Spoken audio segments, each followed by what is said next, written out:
Hi friends, welcome to money content Telugu channel.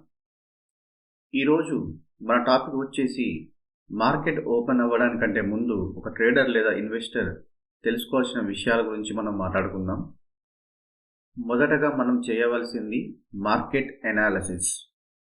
Global markets యొక్క ట్రెండ్ని చూడండి. US మార్కెట్లు కానీ, యూరోపియన్ మార్కెట్లు కానీ, ఏషియన్ మార్కెట్లు కానీ పాజిటివ్గా ఉన్నాయా, నెగిటివ్గా ఉన్నాయా చెక్ చేసుకోండి. తర్వాత మీరు ఇండియన్ మార్కెట్ను రాత్రికి రాత్రే ప్రభావితం చేసేటువంటి వార్తలు ఏమైనా ఉన్నాయో చెక్ చేసుకోండి. ప్రీవియస్ డేస్ మార్కెట్ పర్ఫార్మెన్స్ను అనలైజ్ చేయండి. ముఖ్యంగా నిఫ్టీ, బ్యాంక్ నిఫ్టీని చూడండి. బ్యాంక్ నిఫ్టీని అర్థం చేసుకోండి, ఎందుకంటే నిఫ్టీలో బ్యాంక్స్కి హెవీ వెయిట్ ఉంటుంది.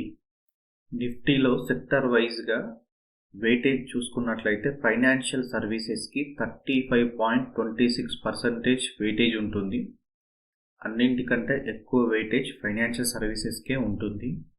అదేవిధంగా కంపెనీ వైజ్గా టాప్ 10 వెయిటేజెస్ కంపెనీ చూసుకుంటే మొదటిది హెచ్డిఎఫ్సి బ్యాంక్ లిమిటెడ్ 13.25% వెయిటేజ్ని కలిగి ఉంటుంది.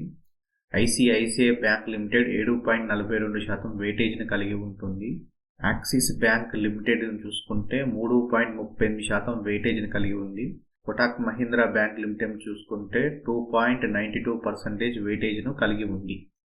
మీరు తెలుసుకోవాల్సిన రెండవ విషయం వచ్చేసి ఎకనామిక్ ఇండికేటర్స్. మార్కెట్ను ఏమైనా ఎకనామిక్ ఇండికేటర్స్ ఇంపాక్ట్ చేస్తున్నాయో గమనించండి. ఎకనామిక్ ఇండికేటర్స్ అంటే జీడిపి అవ్వచ్చు, అన్ఎంప్లాయ్మెంట్ రేట్ అవ్వచ్చు, కన్జ్యూమర్ ప్రైస్ ఇండెక్స్ అవ్వచ్చు, లేదా ఇంట్రెస్ట్ రేట్స్ కూడా అవ్వచ్చు. ఈ ఇండికేటర్లు అనలిస్టులకు మరియు ఇన్వెస్టర్స్కి ఎకానమీ యొక్క డైరెక్షన్ను ఫైండ్ అవుట్ చేయడానికి సహాయపడతాయి. మేజర్ ఎకనామిక్ డేటా పాయింట్స్ని రిలీజ్ చేసినప్పుడు ఖచ్చితంగా మార్కెట్లు ప్రభావితం అవుతాయి. అందుకనే వీటిపైన కూడా దృష్టి పెట్టండి. మీరు తెలుసుకోవాల్సిన ఇంకొక విషయం వచ్చేసి కంపెనీ న్యూస్. ఏదైనా కంపెనీకి సంబంధించిన స్పెసిఫిక్ న్యూస్ ఏమైనా ఉన్నాయా, అదేవిధంగా కంపెనీకి సంబంధించిన ఎర్నింగ్ రిపోర్ట్స్ కానీ, అనౌన్స్మెంట్స్ కానీ ఉన్నాయో లేదో చూడండి. దీనికి సంబంధించిన డేటాను మీరు ఎన్ఎస్సి వెబ్సైట్ నుంచి మీరు చెక్ చేసుకోవచ్చు. ఎగ్జాంపుల్, మీరు ఒక స్టాక్లో బయింగ్ చేశారనుకుందాం. అదే రోజు కంపెనీ రిజల్ట్స్ వస్తున్నాయి. ఆ విషయం మీకు తెలియకుండా మీరు బై చేశారు. అనుకోకుండా కంపెనీ రిజల్ట్ నెగిటివ్గా వస్తే అప్పుడు మీ స్టాక్ మీకు ఎగనెస్ట్గా మూవ్ అవుతుంది, మీరు నష్టపోతారు. కాబట్టి ఖచ్చితంగా మీరు కంపెనీకి సంబంధించిన న్యూస్ చూడండి. నెక్స్ట్ వచ్చేసి టెక్నికల్ అనాలిసిస్. టెక్నికల్ అనాలిసిస్ ద్వారా సపోర్ట్ రెసిస్టెన్స్ లెవెల్స్ని, మూవింగ్ యావరేజెస్ని, ట్రెండ్ని, అదేవిధంగా ఎంట్రీ ఎగ్జిట్ పాయింట్లను గుర్తించవచ్చు.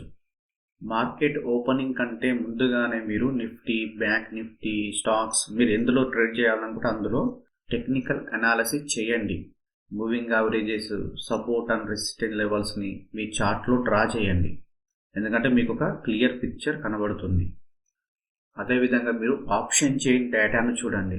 ఈ ఆప్షన్ చైన్ డేటాను చూడడం ద్వారా మీరు సపోర్ట్ మరియు రెసిస్టెన్స్ లెవెల్స్ ఫైండ్ అవుట్ చేసుకోవచ్చు. దీన్ని మీరు ఎన్ఎస్సి నుంచి చూడవచ్చు, లేకుంటే మీ స్టాక్ బ్రోకర్ ట్రేడింగ్ ప్లాట్ఫామ్స్ ద్వారా కూడా చూసుకోవచ్చు. నెక్స్ట్ వచ్చేసి ప్రీ మార్కెట్ డేటా. మార్కెట్కు ఓపెనింగ్ కంటే ముందు మార్కెట్ యొక్క సెంటిమెంట్ను అంచనా వేయడానికి ప్రీ మార్కెట్ డేటాను చెక్ చేసుకోండి. ఇది 15 నిమిషాలు ఉంటుంది. దీని టైం వచ్చేసి మార్నింగ్ 9 AM to 9:15 AM. దీన్ని మీరు ఎన్ఎస్సి నుంచి ఈ డేటాను చెక్ చేసుకోవచ్చు. అదేవిధంగా ఎఫ్ఐఐ అండ్ డిఐఐ డేటాను కూడా చెక్ చేయండి. ఎఫ్ఐఐ బయింగ్ ఎంత, ఎఫ్ఐఐ సెల్లింగ్ ఎంత, వాళ్ళ నెట్ పొజిషన్స్ ఏంటి అనే వాటిని మానిటర్ చేయండి, ఎందుకంటే ఇది మార్కెట్ను ఇన్ఫ్లుయెన్స్ చేస్తుంది. ఈ డేటాను కూడా మీరు ఎన్ఎస్సి నుంచి చెక్ చేసుకోవచ్చు. నెక్స్ట్ మీరు తెలుసుకోవాల్సింది రిస్క్ మేనేజ్మెంట్. ఇది చాలా చాలా ఇంపార్టెంట్ అండి. స్టాక్ మార్కెట్లో రిస్క్ అనేది ఎప్పుడూ ఉంటుంది. మీరు ప్రాఫిట్ పొందాలనుకుంటే మీరు కొంత రిస్క్ తీసుకోవాలి. అయితే మీ రిస్క్ను మేనేజ్ చేయడం ద్వారా మీ ప్రాఫిట్స్ను పెంచుకోవచ్చు, మరి మీ లాసెస్ను తగ్గించుకోవచ్చు. మీరు ఎంత రిస్క్ తీసుకోగలరో దాని ప్రకారమే మీ ట్రేడ్స్ యొక్క స్టాప్ లాస్ లెవెల్స్ని ఫిక్స్ చేయండి.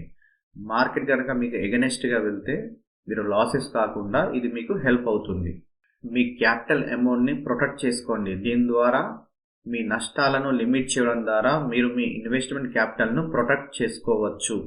ఇంకొక విషయం ఏంటంటే మీరు కోల్పోలేని డబ్బును పెట్టుబడిగా పెట్టవద్దు.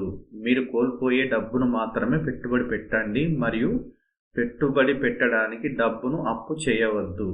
రిస్క్ మేనేజ్మెంట్ అనేది స్టాక్ మార్కెట్లో పెట్టుబడులను విజయవంతం చేయడంలో ముఖ్యమైనటువంటి అంశం.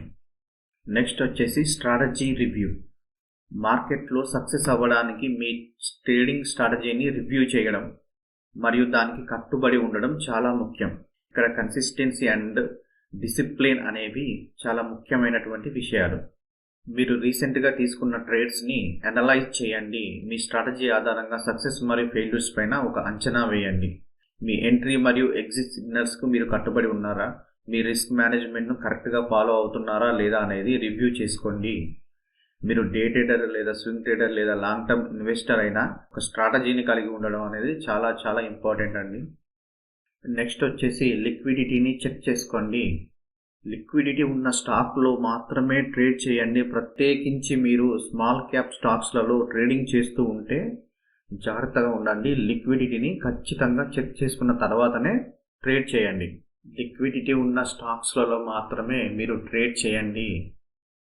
నెక్స్ట్ వచ్చేసి స్టాక్స్ ఇన్ బ్యాన్ పీరియడ్. అసలు ఎక్స్చేంజ్ స్టాక్స్ని ఎందుకు బ్యాన్ చేస్తుంది? దీనికి 2 కారణాలు ఉన్నాయండి. ఒకటి వచ్చేసి హై ఓపెన్ ఇంట్రెస్ట్. ఒక స్టాక్ యొక్క డెరివేటివ్ కాంట్రాక్ట్లో ఓపెన్ ఇంట్రెస్ట్ అనేది అంటే మార్కెట్ వైడ్ పొజిషన్ లిమిటెడ్ అనేది 95% దాటితే ఆ స్టాక్ బ్యాన్ పీరియడ్లోకి వెళ్తుంది. హై ఓపెన్ ఇంట్రెస్ట్ అనేది స్టాక్ లోపల ఎక్కువ స్పెక్యులేషన్ ఉంది అని ఇండికేట్ చేస్తుంది. దీనివల్ల స్టాక్ లోపల వోలటైలిటీ పెరుగుతుంది. అందుకనే ఎక్స్చేంజ్ స్టాక్ని బ్యాన్ చేస్తుంది. రెండవ కారణం వచ్చేసి ప్రైస్ మూమెంట్. ఒక స్టాక్ లోపల ప్రైస్ ఒకే రోజు 5% కంటే ఎక్కువ పడిపోతే ఆ స్టాక్ను ఎక్స్చేంజ్ బ్యాన్ పీరియడ్లో పెడుతుంది. దీనినే ఏపీఎల్ అంటారు. ఏపీఎల్ అంటే ఆటోమేటిక్ ప్రైస్ లిమిట్. స్టాక్ లోపల సడన్గా లేదా షార్ట్ మూమెంట్స్ని ప్రివెంట్ చేయడానికి డిజైన్ చేశారు. బ్యాన్ పీరియడ్లో ఉన్న స్టాక్స్ గురించి కొన్ని విషయాలు తెలుసుకుందాం. మీరు ఇక్కడ కొత్త పొజిషన్స్ని ఓపెన్ చేయలేరు. మీ ఎగ్జిస్టింగ్ పొజిషన్స్ని క్లోజ్ చేసుకోవచ్చు. బ్యాన్ పీరియడ్లో స్టాక్ లోపల వోలటైలిటీ అనేది ఎక్కువగా ఉంటుంది. మార్కెట్ ఓపెనింగ్ కంటే ముందే మీరు ఈ విషయాలను కనుక తెలుసుకున్నట్లయితే మీకు ఒక క్లియర్ పిక్చర్ అనేది ఉంటుంది. మా వీడియో కనుక మీకు నచ్చినట్లయితే లైక్ చేయండి, షేర్ చేయండి, సబ్స్క్రైబ్ చేయండి. అదేవిధంగా పక్కనే ఉన్న బెల్ ఐకాన్ని ప్రెస్ చేయండి. జై హింద్.